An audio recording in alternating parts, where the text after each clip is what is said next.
Sports fans, this is Robert with WTP Sports here live on this Sunday morning, ready to talk college football's top teams on both sides of the ball. Us here at WTP Sports, we got together and we talked about some of the teams that we felt like would have top 10 defenses on both sides of the ball on offense and defense. There are quite a few teams that we came up with, 8 teams to be exact. You got 3 teams out of the Big Ten. You got Ohio State, Oregon, Indiana. We expect for all 3 of those teams to have a top 10 offense and a top 10 defense. And then you move over to the SEC. And there were 3 teams we came up with there as well. We feel like Texas, Georgia, and LSU can all have top 10 defenses. And then you go to the ACC where they have their independent member, Notre Dame. We feel like Notre Dame will have a top 10 offense and defense. And then last but not least, the Miami Hurricanes. We feel like they will have a top 10 offense and a top 10 defense. If you're in the chat, let us know of any other teams that you think can have a chance to have a top 10 offense and defense this year. I just named 8 that we came up with here at WTP Sports Dudes. Tell us who you think might be one of those teams. Because I'm telling you now, when you look at scheduling and you look at those 8 teams, quite a few of them play each other during the regular season. And we got those questions in the chat for us to tackle. Thank you for joining us this morning. Please hit the like button. Please subscribe. You'll see all of the channels scrolling across the bottom from those who are here at WTP Sports. Please check them out. Thank you, Wiz, for being in here this morning. We truly appreciate you for being one of our number 1 supporters every time we go live. We truly appreciate you. And yes, your Notre Dame Fighting Irish is one of those teams who is ultra scary this season, who has a chance to go on to win the national championship when it's all said and done. When you look at that roster they have on offense and defense, those guys are loaded. Let's go into our chat and talk about some of these questions that we already have out there in the chat for us to discuss today.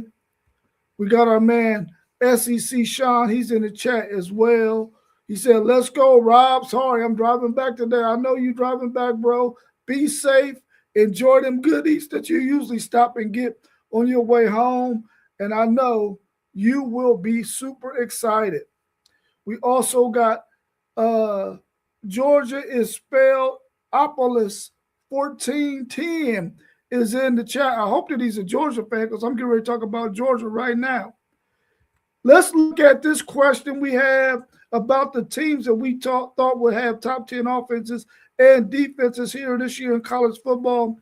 Georgia being one of them. We know for sure they're going to have a top 10 defense because Kirby Smart and those boys are going to be off the chain, but we feel like Gunnar Stockton is going to turn the corner, and they're going to have a really good run game, a really good tight end group, and they're going to be a team that can have a top 10 offense as well. It says Georgia is the only team on the list that doesn't play at least one of these teams that we have on our list. How would Georgia fare, in your opinion, if they played all of them? If they played them all? Listen. They've already beaten Texas 3 straight times. So I could definitely see them beating Texas. So that's one win. I think they can beat LSU because LSU hasn't had their number in quite a while. And then when you look over into the Big Ten, there's some tough teams there. You got Indiana, you got Oregon, you got Ohio State. How would they fare against those teams? I think they might go 2-1 or 1-2 against those 2 teams. I don't think that they will lose all 3, and I don't think that they will win all 3. But then when you look at Miami and you look at Notre Dame, how will they fare against those teams? and it will probably depend on where that game is played. If they're playing it in Georgia at their stadium, maybe they might be able to get a win. But if they had to travel to South Bend or they had to travel to Miami to play there in the Orange Bowl, it might not fare so well. So I can see Georgia out of these 7 teams possibly going 4-3, 3-4. If I was somebody who had to predict that. Let's bring our man T1 into this discussion.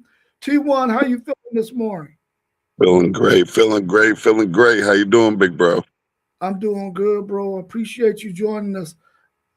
We were talking about teams that we felt like would have a top 10 offense and top 10 defense. And we came up with, out of the Big Ten, we came up with Ohio State, Oregon, Indiana. Out of the SEC, we came up with Texas, Georgia, LSU, and then in the ACC, we have Miami, and then, of course, the independent Notre Dame. What's your thoughts on those 8 teams and the talent they have on their rosters and the possibility that they will all have a top 10 offense and defense? Those are 9 pretty good teams, man. And I'd say that there's a great chance for all of them to be in the top 10 for both the offense and defense. I'm just excited to see it get started, man. And I think all of those teams are definitely. I feel like all of those teams are most likely definitely make the playoffs this year.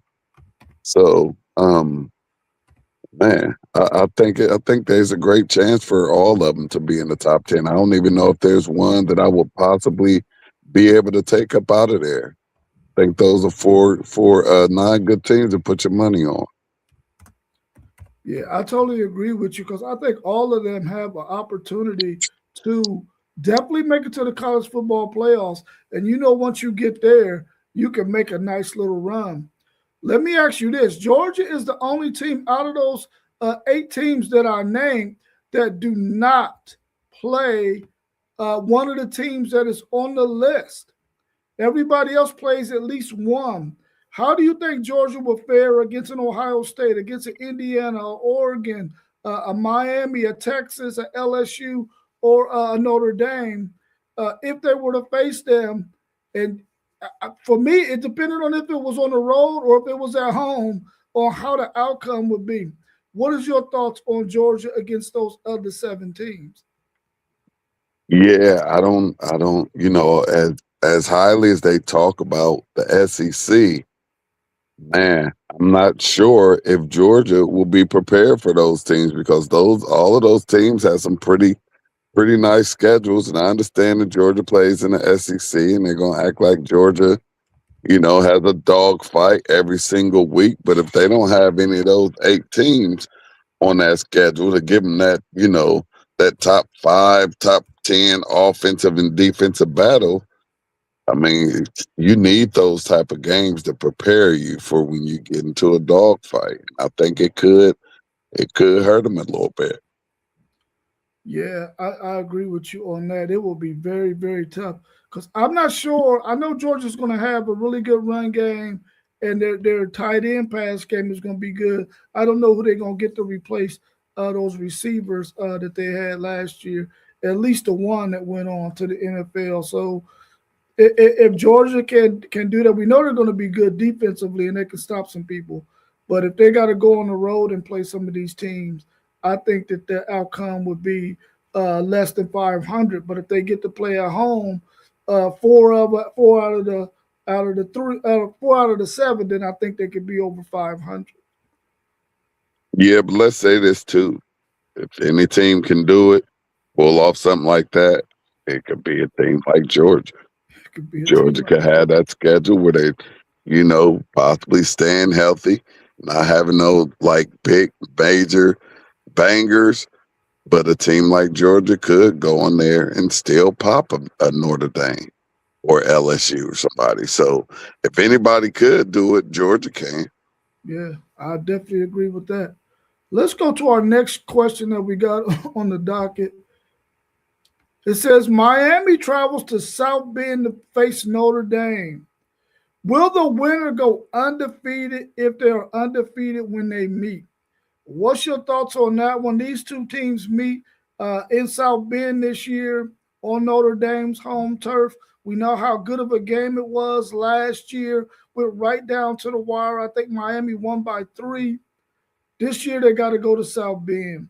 If both of those teams are undefeated, and whoever wins this game, do you think they go undefeated during the regular season? If it's Miami, very, very high possibility. If it's Notre Dame, they always have a tough schedule. So I don't know if that game catapults them to a undefeated season and puts them on that path because Notre Dame has a tough schedule. Notre Dame always has always have at least 3 bangers on there to where you don't know that they're going to go in there and win that game. So I think Miami possibly could, and I don't feel so great about Notre Dame running the table if they were to beat Miami at home. Yeah, SEC Sean has said he think the winner, if they're undefeated at that time, will both the winner will go undefeated. I think whoever wins that game will go undefeated too. Even though Notre Dame still will have to play SMU, which is a really good team on their schedule. I think Miami, to your point, has an easier road after Notre Dame and before Notre Dame than Notre Dame has after or before Miami. So I agree with you on that, but I think they both. If they're undefeated at that point, the winner will go undefeated. SEC Sean also said, be undefeated if Notre Dame, yes, their schedule is weak depending when Miami plays SMU. Also, both of them, I guess, play SMU this year, so maybe it's pretty even there. But I like both of those teams to make it to the college football playoffs. Do you see both of them as college football playoff teams? I do. I see both of them as I see both of them in there for sure. And I don't see Notre Dame missing out 2 years in a row. Yeah, me neither, especially when they were right on the brink of making it last year. Many people thought they should. I think both of them are, unless barring some major injuries, we always got to factor that in. But if they don't have any major injuries, I think both of those are playoff teams.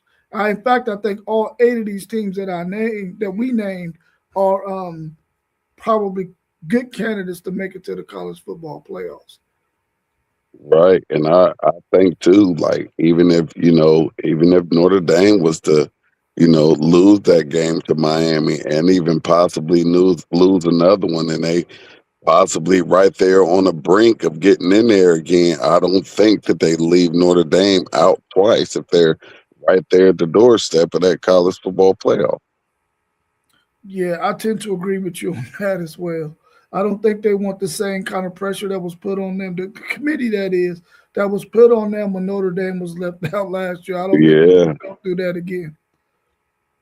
If you had to give a score prediction of this Miami and this Notre Dame game right now, what would you think that score prediction would be? What would you give it? I'm not going with a high scoring banger. I know that much. I'm looking at maybe like a 20-17, 21-17, even a 1.18-17 game or something with a winning field goal to win it. I'm looking at it definitely like under 40, So I think it'll be a low scoring game. I'm right there with you too, T1. I feel like both of these teams got some really, really good defenses, and I don't think they're going to give up a whole lot of points. I think it's going to be one of those games where they're going to have to really put together a drive or two to even score any points, really. So I agree with you. I think it's going to be maybe a 21-17, a 20-17, a 20-18, something like that in that range. If somebody gets to 24, they're probably going to be the winner. Yeah. First one to 24 wins, in my opinion. But I agree with you. It's going to be it's not going to be a high scoring banger. I don't think so. Agreed. Our next question is the Big Ten and SEC have 3 teams on our list apiece. Which 3 is the best on paper? Once again, we had in the Big Ten, we got Ohio State, Oregon, Indiana. In the SEC, you got Texas, Georgia, LSU. On paper, which 3 teams are the best from which conference? Man, I'd like to easily give it to my Big Ten, but I'm gonna take Moss B's way out. I just think I think it's an even match. I can't go either way. I can't go either way. Although I could, but I can't. I'm going to put that baby right down the middle and say those top 3 teams are very, very equal, very, very equally matched, very, very powerful on the offensive and defensive side of the ball. So I'm gonna have to get it a tie. Yeah, I feel you. I feel you on the push, but man, when I think about what Oregon has and what Ohio State has and what Indiana's coach Signetti can do with the players he has, I'm giving it to the Big Ten, man. I feel like Texas is really, really good offensively and defensively, and they have some names. We know Georgia's going to be good defensively. We know LSU is going to be good, probably better than they've been offensively. But when you look at Indiana, you know offensively and defensively, they're going to be unbelievable. Then you look at Ohio State, you already know they're going to be unbelievable, man. And then you look at Oregon and all the players who decided to come back, much like Ohio State's defense did a few years ago when they won the national title. Oregon has all of those guys coming back. Now, of course, it all depends on health, but we're talking about on paper. I'm going to give this edge to the Big Ten. No matter how slight it is, I think the Big Ten probably has the best 3 teams, other 6 that we have from those 2 conferences. Because I think that Big Ten, I think it is super, super loaded. Super loaded. Yeah, but Rob, you know me, man, and I took off my homer hat because 9 times out of 10, I'm going Big Ten it, and you know that. But I kind of took off my homer hat just for a hot little second because I'm still a person who I have issues trusting things. So, and as well as Indiana appears to be on paper, I'm off of one season. I'm not all the way sold on Indiana, and I know that may sound surprising, and especially with Coach bought in again for this season, which what you said was on paper. You like on paper, and Indiana, yes, they look good on paper, but now everybody's gonna come after them. You know what I mean? Indiana they kind of like snuck up on everybody with this. They snuck in there and got a natty on the so we gonna have to see if Sid can keep this train rolling and keep Indiana at a high level. I'm gonna have to see him do it at one more again before I just say, okay, Indiana is gonna year in and year out be one of those top 5 teams in the country. So, and then Oregon is Oregon. Oregon can have a great regular season, and then they could get into the college football playoffs and not do too much damage. So, I'm like I say, I took my hat off a little bit, and I treated Oregon and Indiana like they are not as consistent as Ohio State. Ohio State is consistently winning 10 games at least a year. So, and so is Oregon, but Oregon is consistently getting to the playoffs and not making no noise. So, that's why I split that baby down the middle. And I still a little bit, know what those top SEC teams can do. And they can get into the playoffs and win some games. So, and it seems like it's about time for Texas to do that. And LSU, they didn't revamped over there, and they're trying to make their Indiana type run with their new coach. So, that's why I said I'm gonna split it down the middle, because those are six great things. Yeah, I agree with you on that. Thanks, Tim. 18 188. Thank you for joining us again. We truly appreciate you joining us every time we go live here at WTP Sports. We truly appreciate you. Let me get you, because you mentioned Cincinnati. I want to get your thoughts on this, because we talked about it yesterday. And I made the statement that I don't think, outside of Cincinnati going to the NFL, that he will go anywhere else in college. But then post game threw out, maybe he will go to Alabama. Do you think Alabama will be the only school that he would leave Indiana for? No, think I think he would. I think he would possibly go to uh, another high profile university with a great football system. But we know it's always going to be about that money. So if somebody throws him out, just a huge bag, and it's one of those, top ACC teams, or you know even the Notre Dame. So yes, I could see him leaving Indiana. That's what happens in college football, college basketball now. You never know where anybody can end up, whether that be a player or a coach. Nobody is safe now. So yes, I definitely could see him anywhere that's going to give him that bag and give him the opportunity to put a team together to compete for a national championship. Yeah, I think it's gotten a little easier for him to get people to come to Indiana, but I don't know about from the high school ranks yet. Now he's been able to get some really good transfer portal players to come to Indiana because of what they've seen Indiana do. But I don't know if Indiana is a destination for some of the great high school players, even though they did get the number one or number two wide receiver coming out of high school next year. I don't know if they're able to do that. And you're exactly right. At a more prominent college team in football, maybe they could lower him out with that bag. So that is a really strong possibility. Let's go to Hey, our it's next. all about, real quick though, but just now it's just all about the money. Like if Indiana is going to spend a bag for players to come to Indiana, they're going to continue to come, because Indiana hasn't been a school where people were just freely going to play football, and he is getting these young men to come to Indiana, which just within itself is unbelievable.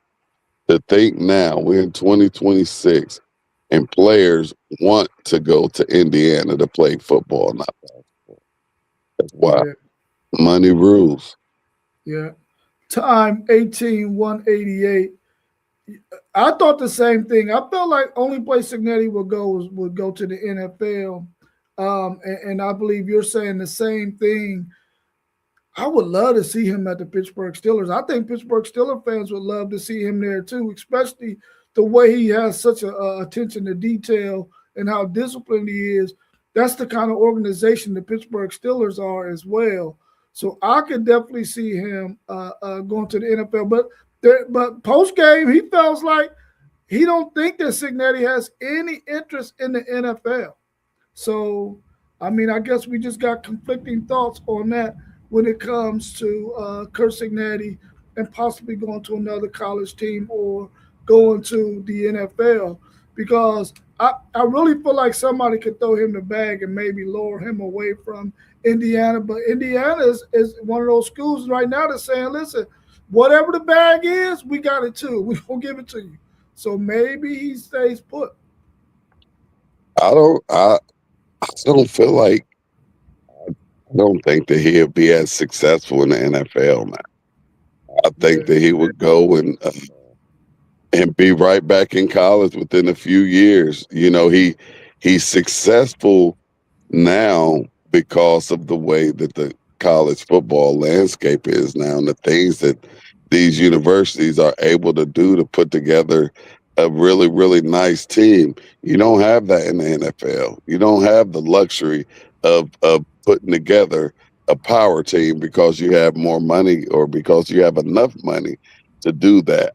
He's See, a lot of these college coaches need to stay in college. Like, it's known that your college coaches aren't going to the NFL and lighting it up like the players are. So I think he should stay put. And if he does go anywhere, he better stay in college. Yeah, I think SEC Sean doesn't think he has the person. Well, he doesn't have a personality fit for the NFL, and that could possibly be true. Um, I mean, we'll have to wait and see on that. Maybe that's something that happens down the road.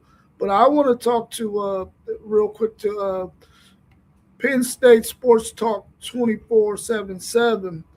Yesterday we did our Big Ten preseason preview, and we brought Penn State in at number 7, and we are really high on Matt Campbell, the players he brought in, Rocco Beck, and everything that we know that Matt Campbell can do. Because I believe his style of play fits the Big Ten perfectly. I think that's what he wants to do, and he gave my Texas Longhorns fits when he was at Iowa State, and I think in a couple of years, we're really going to see Matt Campbell bring Penn State back to prominence. I know we had him at 7 behind the likes of Oregon, Ohio State, Indiana, Michigan, USC, Iowa. But I think that they could definitely get into that top 5. For one, they got the schedule to be able to do it. And for two, I think whenever you got a quarterback like Rocco Beck, who is a freaking gamer, that guy can play some football at this level. I think they're going to have an opportunity to be really good. And their schedule is so nice for them to go at least 10-2, 11-1, that we could possibly be talking about this Penn State team being higher ranked than what we had them at 7 in the preseason. So thank you for that question and those comments. We really, truly appreciate that. Let's go to our next question that we had in the chat, and then we'll get to some more that we have from other people that are in the chat.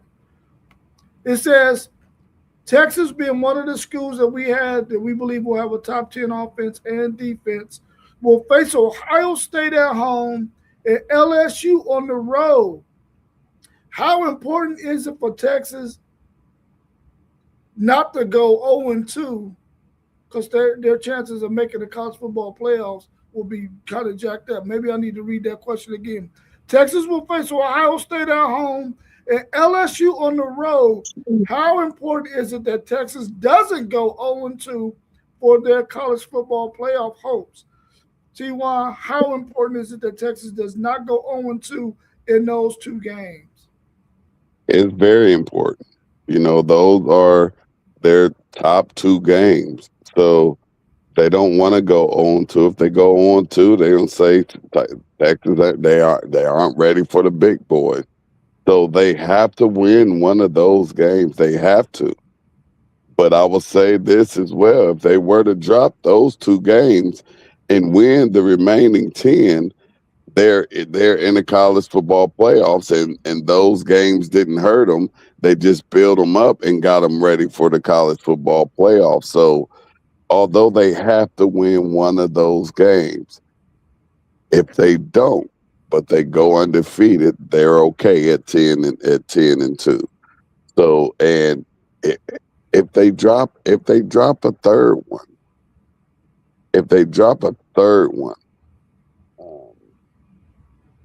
and go 9-3. I don't know. The question could be, could a 9-3 team pop up in these playoffs with a crazy schedule?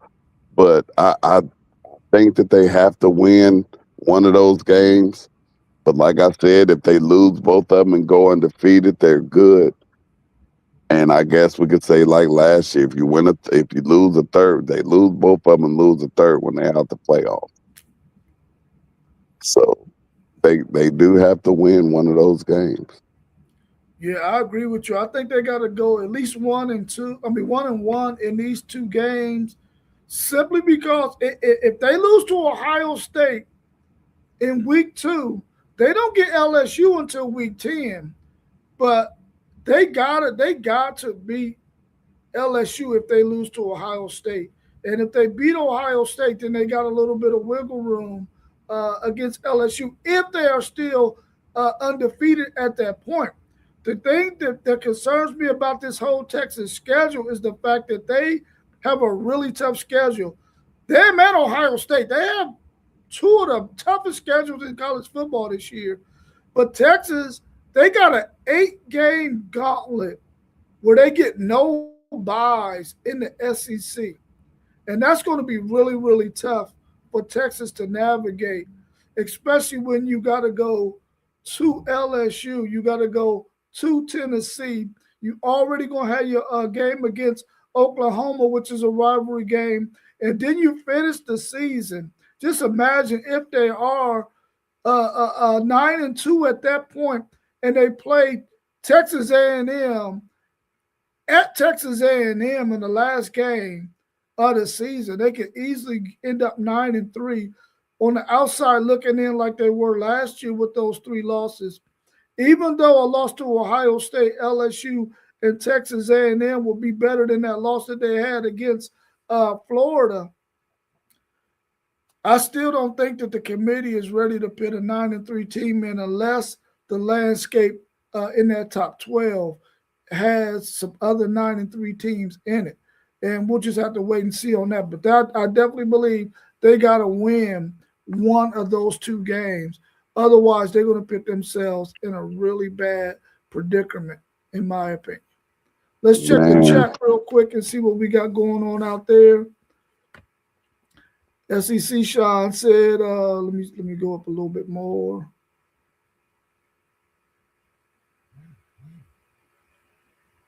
I'm just gonna say that's one hell of a schedule, man. That is one tough schedule. That's why I'm excited about this college football season, man. I think it's gonna be one of the best ever. Yeah, I agree. SEC Sean, Penn State not quite ready to have a top 10 offense and defense this year, but they're going to be on the rise. I really like Matt Campbell. And you said, it's term of our last question, it's huge not to go 0-2. They still got Ole Miss, OU, A&M. I mean, they got a really tough schedule, man. And I think it's going to be really, really tough. But I think there's somebody that we got on our list that has a slightly tougher schedule than Texas, and we're going to get to them here in a little bit. But right now, let's go to our next question that we had in our chat. It says, Indiana and Oregon face Ohio State. Which one, if either, can afford to lose that game? We got Indiana, we got Oregon. They both face Ohio State. Can either one of them afford to lose that game, Indiana or Oregon, in your opinion, T1? You saying, can Indiana afford to lose against Ohio State? Yeah, Indiana and Oregon can both afford to lose to Ohio State. Ohio State can't afford to lose to Indiana and go back-to-back losses to Indiana for the first time in program history. So that's a huge game, and that's something that people not even thinking about. But Ohio State has to beat Indiana. I know that much. But Indiana or Oregon can afford to lose to Ohio State. 10-2 will get you into that college football playoff. Yeah, I feel like either one of them could possibly afford to lose to Ohio State. Oregon has, I think, a tougher schedule than Indiana does. They still have to play USC, Washington, and I think UCLA. and they might even have Michigan or somebody like that on their schedule. Of course, Oregon and Indiana, they don't play each other, so that bodes well for those two. But I think they both can afford to lose to Ohio State and still be right in the thick of things, simply because they don't have the kind of schedule that Ohio State has in front of them, or around them or behind them. Ohio State has a really, really tough football schedule this year, but they're one of the best teams in the country year in and year out. And we're going to get to see them navigate that schedule. College football this year is going to be unbelievable, man. It's going to be unbelievable. Let's go see what we got down in the comments before we go to our next question. Let's see what our chat has to say so far. Our man SEC Sean says, I think Oregon can more than Indiana. I'm probably on the other side of that SEC, Sean. I probably feel like Indiana could lose to Ohio State more than Oregon, because I think Indiana has a slightly less tougher schedule than Oregon. I think Oregon might play a couple of more of those better teams in the Big Ten than Indiana. So I'm right on the other side. But you know what? You probably got the schedule board up in front of you, and you probably comparing all those notes. So you might be right, SEC Sean. You might be right. Let's go to our next question. It says, Ohio State plays 3 other teams on our list. We got 8 teams on our list, and Ohio State plays 3 of them. They play Oregon, they play Indiana, and they play Texas. They got to travel to Austin, and they got to travel to Bloomington to play Indiana, and Austin to play Texas. They get Oregon at home. Ohio State, will they go 3-0, 2-1, 1-2, or 0-3? What's your answer, T1? Them is your boys now. Them is your boys. 3-0, baby. 3-0. I'm like you said, this college football season is going to be exciting, and I can't wait to see my hungry Buckeyes get out there and do what they do against these top teams, man. I got 3-0. I'm not even thinking of a possibility of a 2-1 or a 1-2. I got a flat out 3-0, and I'm sorry to say this, big bro, but we're gonna go down there to Texas, and we're gonna do what we do best, and that's win and silence some home fans out there. I'm 3-0, bro. I'm 3-0. I don't see nobody popping us.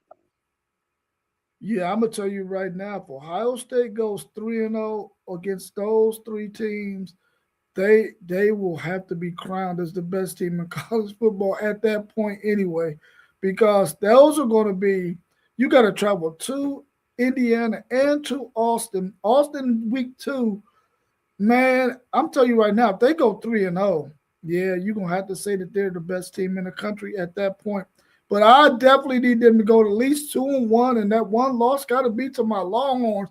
We have got to win this game, man. Listen, if you think about it, he's 0-2, Steve Sarkisian, that is, against Ryan Day. He got to get that win, man. That's one of the clouds that's hanging over Steve Sarkisian's head. He hasn't been able to beat Ryan Day, and, of course, he's 0-3 against Kirby Smart.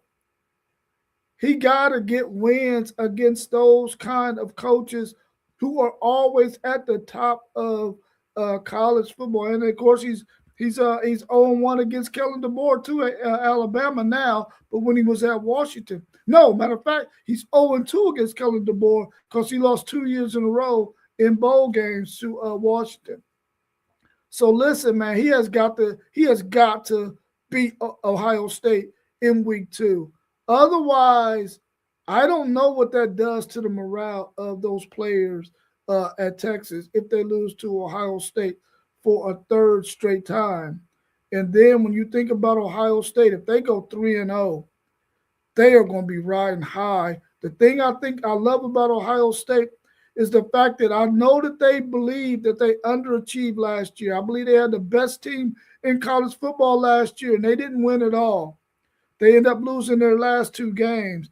And I think they're going to have a serious ultra focus this year, and they could possibly go 3-0 because they're going to be so in tune with what their coaches are saying, so in tune with the details and all of that, that they're going to be really tough to beat.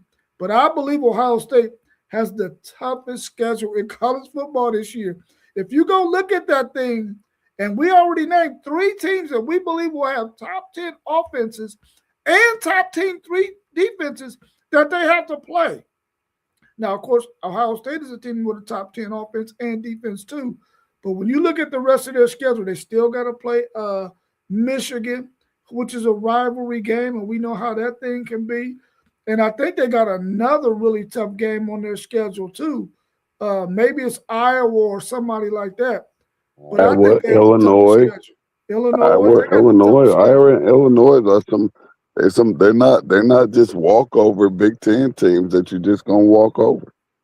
Yeah, I agree. They might even play somebody else on the West Coast, maybe a UCLA or somebody like that. And I think UCLA came in at 10 on our list in our preseason rankings for the Big Ten.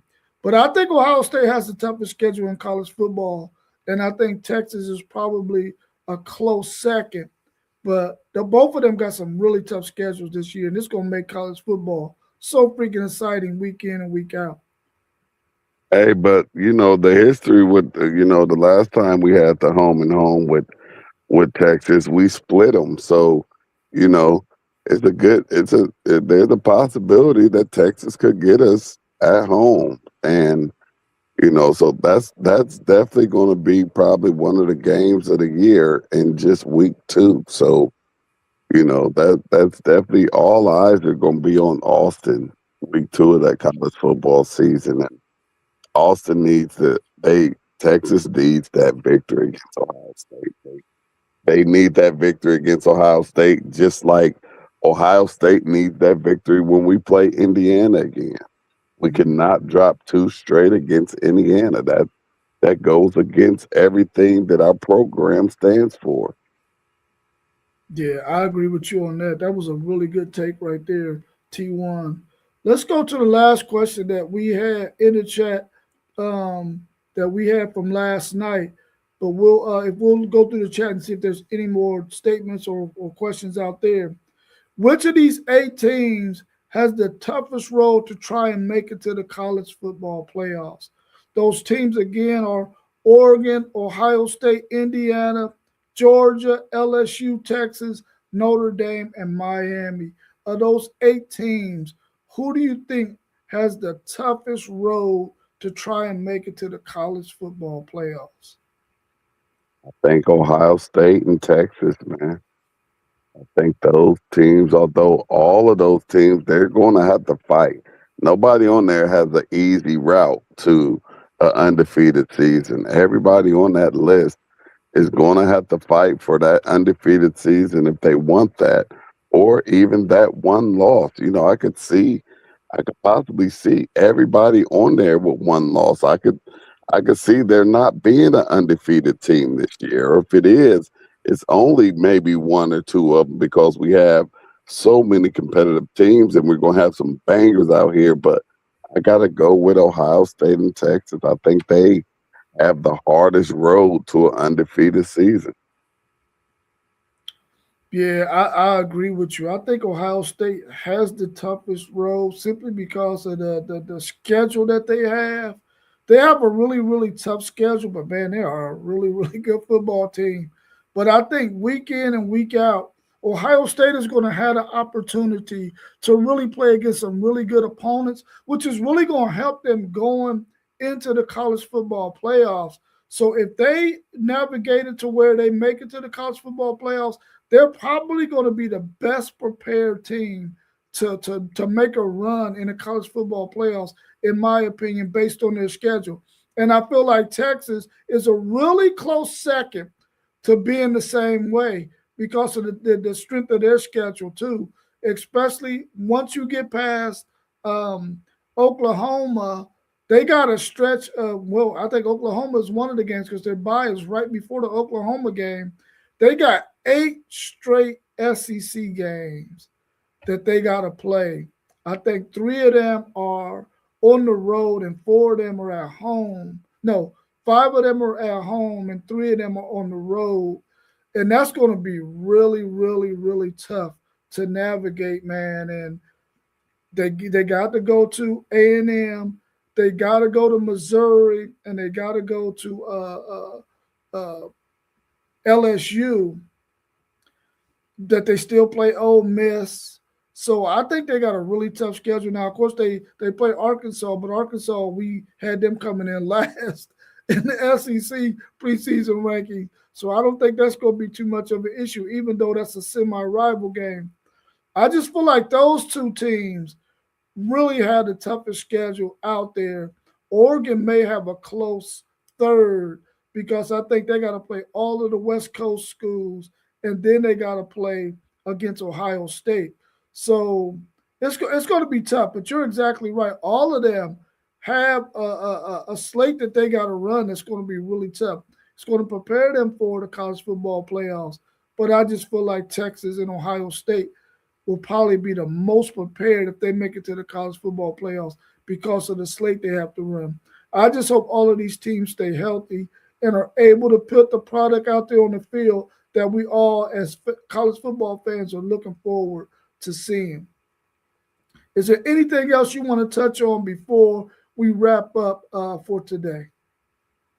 Nah, I'm just going to piggyback off what you just said, and I pray that college football has one of the healthiest seasons that they've had in a long time. I don't want to see any of these high profile athletes, going out in week 2, week 3 of the season and, kind of destroying the hopes of these teams, college football playoff bids and hopes. So I just pray that we have a healthy season because I think this college football season is going to be bananas.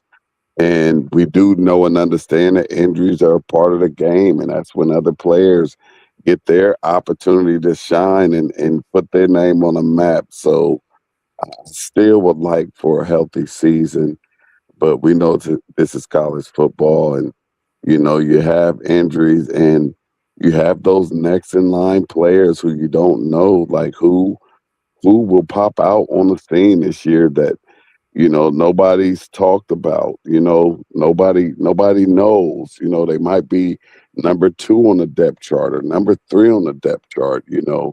It's that's the one interesting thing about college football. You have injuries and somebody gets to step in and gets to have an opportunity to become a household name. So I hope everybody can stay healthy, which I know it's just that's not a part of football. But I just hope and pray that these young men can stay healthy. We can actually get one of the best college football seasons that we've seen in a very long time. Yeah, I agree. And SEC Sean made a really good, it's a really good point right here. He was saying that Ohio State and Texas will be the best prepared, but they also might be the most beat up down that stretch because of those grueling games that they have to play. And to your point, we want these guys to be healthy, but we know it's football, and there's going to be some injuries that may not keep people out of games, but everybody's going to be banged up. You can't go through a whole entire 12 game stretch with playing against the physical teams that you're going to play and not be a little banged up. We just hope that nobody suffers any season ending injuries so that we can get the best college football possible out there. I think this college football season is loaded with some incredible football players. If you look at the quarterback room, the running back room, the wide receiver rooms, the tight end rooms, offensive line, defensive tackles, defensive ends, linebackers, cornerbacks, safeties, even special teams guys, man, we're looking at some of the best freaking talent that I've seen in a long time. And it's always been great talent. But this year in particular seems like it is just overflowing with talent all over the place. And I'm anxious to see this college football season. Please continue to tune in to WTP Sports. We're going to be back again on Tuesday at 7:45, then again on Wednesday at 7:45, then again on Thursday at 7:45, then again on Saturday morning at 10 a.m., and again Sunday at 9 a.m. So please hit the like button, subscribe to all the channels you see scrolling across the bottom. Check us out on Patreon and Spotify at WTP Sports Dudes 2026. And also go check out our website, WTPSportsDudes.com. We will see you again on Tuesday. Make sure I'm gonna say something. I got one more thing. Off of what we were just talking about before we hop up out of here. And that's another great thing about this NIL era. And if you do plan on going to that college football playoff, and because we do have it now where I don't care what your schedule is, you're going to have some bangers. You can be beat up at the end of this season, but this NIL has made it to where you better be 3 deep. You know, back in it before this NIL thing, it was only 2 deep. If you was third string, you probably wasn't touching the field. Now that third string player is on the field. Why? Because we got to make sure that we're keeping our players fresh, because now you're going to have to play 16 games if you get to that final game. You could possibly be playing 16 games. So you're going to have to try to keep those players as fresh as you can for as long as you can. And that third player on a depth chart, they have to be ready and available to play right now, and not just because of injury, but just because we need to make sure that we can keep those players fresh. So you need to have a deep, talented roster. You can't just throw a third stringer out there just to give somebody a breather, because you'll get popped in that one play because you got that third stringer out there that's not ready. So even a third string now has to be playing a first team caliber football if you want your team to go deep into this college football season and make that playoff and go deep, make a deep run into the playoff. So now the third string players have become even more important to these universities making the run out here. Oh, I totally agree with that. That's a really, really good take right there. And on Tuesday, we're going to be doing the top 10 linebacker show. Please, if you want to submit a list of your top 10 linebackers, I put the email in the chat, WTPSportsDudes@gmail.com. Send us your top 10 linebackers list, and we're going to put it in comparison with ours, calculate it all up, and then come up with our top 10 list based on everybody's entries. So please do that for us. We're out of here for today. We appreciate you. T1, take us out. Y'all know the drill, man. We was in the building. Now we up out of here. WTP Sports Dudes. Peace. Love you, big bro. Love you too, bro.